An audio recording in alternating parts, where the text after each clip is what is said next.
ये था resistance line and ये हुआ हमारा सपोर्ट लाइन। जब आप देखेंगे कि ये प्राइस रेजिस्टेंस को ब्रेकआउट दिया, इसका मतलब कि यहाँ से प्राइस ऊपर जाने के चांसेस हैं। बट आप कैसे कंफर्म होंगे कि यहाँ से श्योरली प्राइस ऊपर जाएगा? उसके लिए आपको एक कैंडल को एनालिसिस करना होगा। अगर ब्रेकआउट पर किसी स्ट्रॉन्ग कैंडल बनी, इसका मतलब प्राइस वहां से 70 to 80% ऊपर जाने के चांसेस है। देखिए, ट्रेडिंग में आपको 100% श्योरिटी कोई नहीं दे सकता है, आपको एटलीस्ट 70 to 80% कंफर्म होना है। जब आप देखेंगे कि एक स्ट्रॉन्ग कैंडल बनी, आप यहाँ देखो, ये जो कैंडल फॉर्म हुआ, इस कैंडल का बॉडी बहुत ही छोटा है बट विक बहुत लंबी है। मैंने आपको कहा कि जब भी किसी भी कैंडल में विक बनते हैं, इसका मतलब कि उस टाइम में बायर्स एंड सेलर्स के बीच एक फाइट हुई है बट कोई नहीं जीत पाई।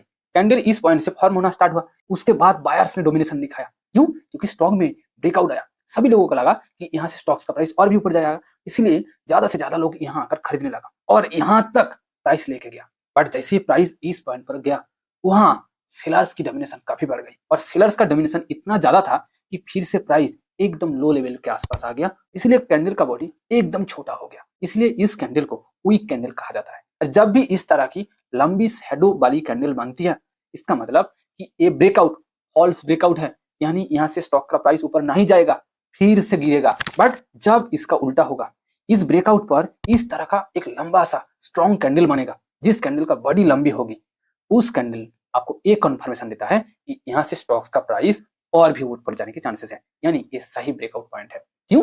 क्योंकि जब भी कैंडल का बॉडी लंबी बनती है, इसका मतलब कि वहां बायर्स की डोमिनेशन है, और जहां बायर्स की डोमिनेशन होती है, एक तो यहाँ ब्रेकआउट हो चुका है, उसके बाद बायर्स की डोमिनेशन भी आ चुका है, इसका मतलब और भी लोग आकर बाई करेगा।